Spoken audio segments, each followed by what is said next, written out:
Protocol की चर्चा की, तो चलिए प्रोटोकॉल से ही शुरुआत करते हैं।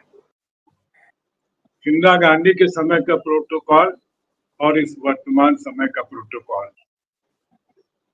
इंदिरा गांधी के समय में भी टाटा, बिरला, जेके, जयपुरिया, रुइया और भी कुछ बड़े उद्योगपति थे।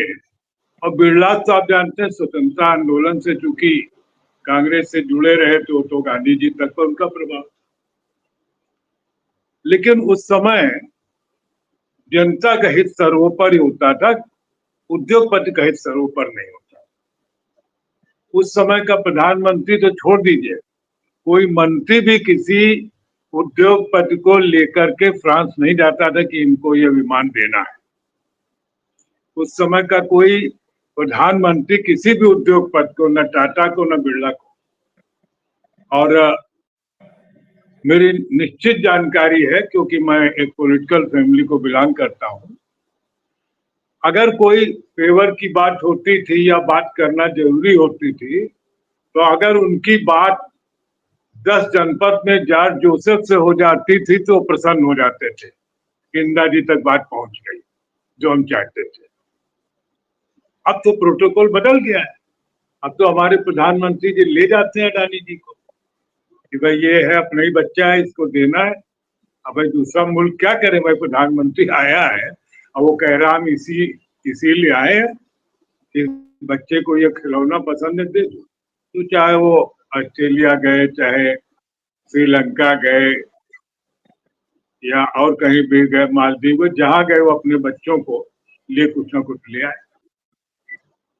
तो उस समय इंदिरा गांधी के सामने समस्या नहीं थी कि अगर हम पाकिस्तान के 2 टुकड़े कर देंगे तो किसी अंबानी अडानी के बिजनेस का क्या होगा, या टाटा बिरला के बिजनेस का क्या होगा। बिजनेस रहा होगा उस समय भी रहा होगा भाई, ये तो सारे सब इंटरनेशनल बिजनेस वाले ही लोग थे ना। तब प्रोटोकॉल ये था कि बिजनेस हाउस को पॉलिटिशियन अपने से इतनी डिस्टेंस पर रखता था कि उसके ऊपर ये आरोप न लगे कि वो पूंजीपतियों की सरकार है। आज प्रोटोकॉल ये चेंज हो गया है कि नेता खुद जताता है सबको कि देखो हम उस पूंजीपति के पॉलिटिकल प्रतिनिधि हैं। अभी भी आपने बड़ी चर्चा की कि साहब पाकिस्तान को क्यों नहीं निपटा दिया, कैसे निपटा देते। अरे भाई वहां एक अपने NSA साहब है, उनका भी कुछ वहां इन्वॉल्वमेंट बताया जाता है। वहां ट्रंप साहब ने अगर कह दिया कि नहीं लड़ना है,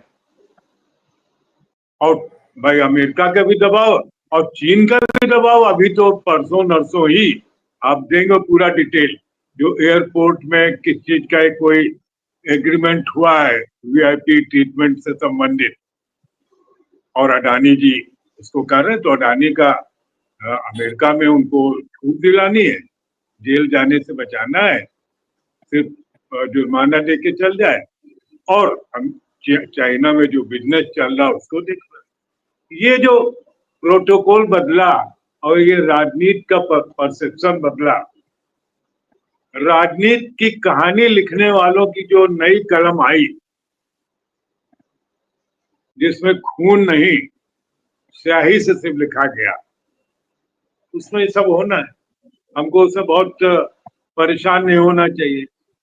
अभी भाषण में कहा गया कि एनी एक्ट ऑफ टेरर उसको हम युद्ध समझेंगे। तो आज ही जो 3 दिन पहले 3 लोग मारे गए, आज भी छपा है। कल तो आतंकवादी मारे जो कहां से आए, ये क्या हमारे पैदा हुए आतंकी थे, उसको नहीं मान।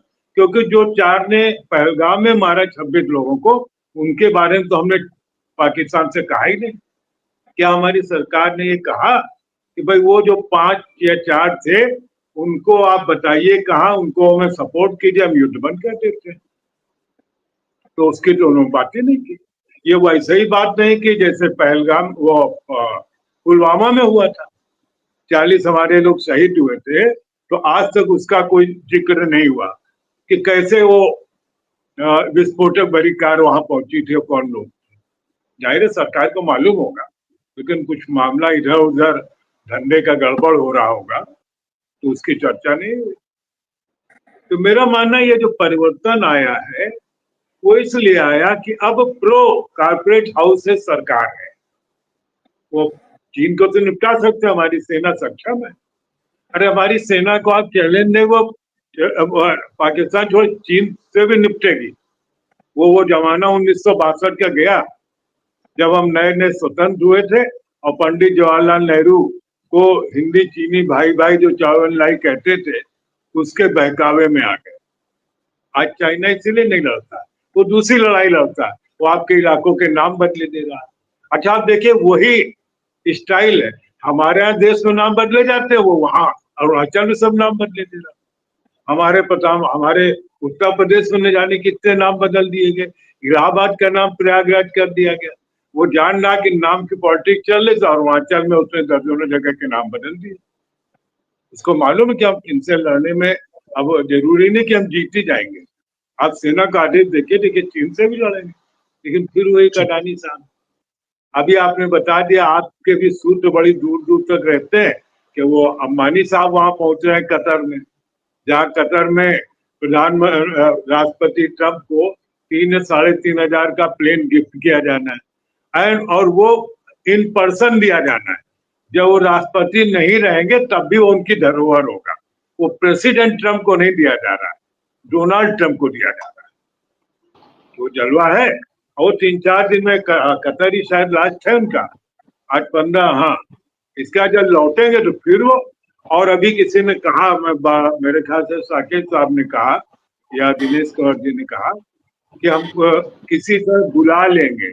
मेरा पूरा मानना है कि किसी न किसी दिन ट्रंप साहब अपने को सुप्रीम दिखाने के लिए इन दोनों प्रधानमंत्रियों को वहां बुला लेंगे, लंच या किसी अन्य ट्रेड डिस्कशन के बहाने में, और बाद में एक ट्वीट आएगा कि हमने दोनों को समझा दिया कि अपनी अपनी सेना ठीक रखो, और कोई झगड़ा नहीं होना चाहिए।